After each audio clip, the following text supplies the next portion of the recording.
आगे बढ़ेंगे।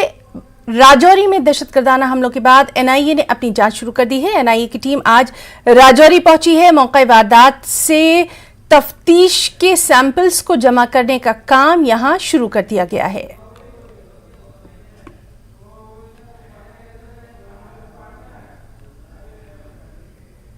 ब्लास्ट हुआ था। एनआईए की टीम, नेशनल इन्वेस्टिगेटिव टीम जो है वो यहाँ पे पहुँची है और यहाँ पे सबूत जुटाए जाएंगे कि किस तरह से ये अटैक हुआ, क्या इसमें एक्सप्लोजिव जो है वो इस्तेमाल किया गया था और इसको ट्रिगर कैसे किया गया, क्योंकि तकरीबन 7 बजे जब ये घटना हुई शाम को, उसके बाद अगले दिन 10 बजे ये आईडी ब्लास्ट होता है। तो इसमें तमाम सबूत जो हैं वो एनआईए की तरफ से जुटाए जाएंगे। आप देख सकते हैं एनआईए के जो सीनियर अफसर्स हैं वो यहाँ मौके पे पहुँचे हैं। ये घर है, आप ये इस घर की हालत देख सकते हैं जहाँ पे ये आईडी विस्फोट हुआ था। आप उस जगह को देख सकते हैं कि कितना धमाका तेज़ था जो स्थानीय लोगों ने हमें बताया था। तो उसके साथ साथ आप ऊपर देखें जो इसका इम्पैक्ट गया था यहाँ, तो उस इम्पैक्ट के चलते काफ़ी नुकसान हुआ था, जिसमें 2 बच्चों की कल जान चली गई और जिसके बाद यहाँ स्थानीय लोगों में काफ़ी गुस्सा था।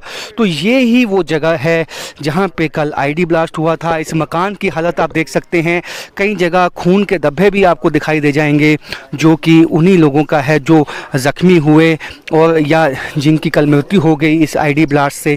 ये वही मकान है जहां जो है परसों रात को जो 7 बजे शाम को अटैक किया गया था। और इस यहाँ आप देख सकते हैं ये खून के धब्बे हैं और ये मकान के अंदर आप देख सकते हैं कि यहीं पे उनकी आईडी पूछी गई थी। जब वो इस दरवाजे तक पहुँचे तो उनकी आईडी चेक करके जब वो वापस मुड़े उन पे गोलियां दागी गई, जिसमें काफ़ी जो है लोगों की मृत्यु भी हुई। और उसके बाद जो किसी को अंदेशा नहीं था, जो आईडी ब्लास्ट हुआ उससे जो 2 बच्चियों की जान चली गई।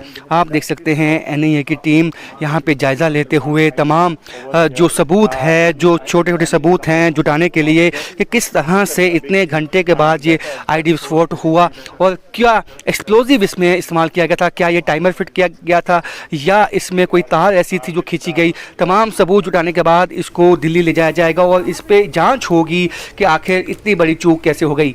कैमरामैन नारायण दत्त के साथ राजन वैद, न्यूज़ 18 जम्मू।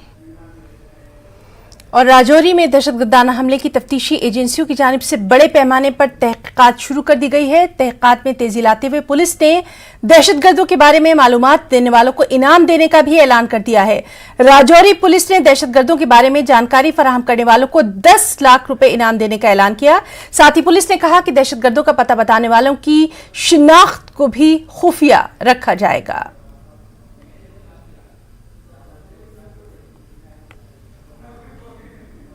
राजौरी में दहशतगर्दाना हमले के बाद जम्मू में हाई अलर्ट है। इसी के पेश नजर वसी हिफाजती इंतजाम भी किए गए हैं। हर इलाके में सिक्योरिटी चौकस है। जम्मू कश्मीर पुलिस के एसओजी विंग ने पुंछ के मेडर सब डिवीजन के तमाम दूर दराज के इलाकों का दौरा किया है जहां अकलियती लोगों के घर हैं और आसपास के इलाकों की तलाशी ली है। साथ ही दूर दराज इलाकों में रहने वाले लोगों को भी यकीन दहानी कराई गई है कि जम्मू कश्मीर पुलिस हमेशा आपके साथ है।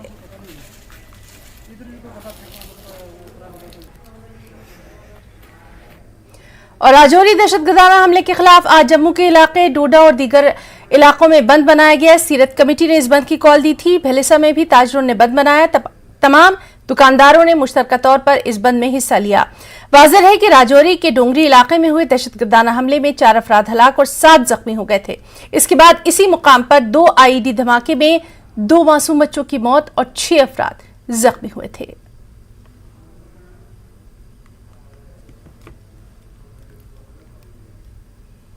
खबरों में वक्त एक छोटी सी ब्रेक का।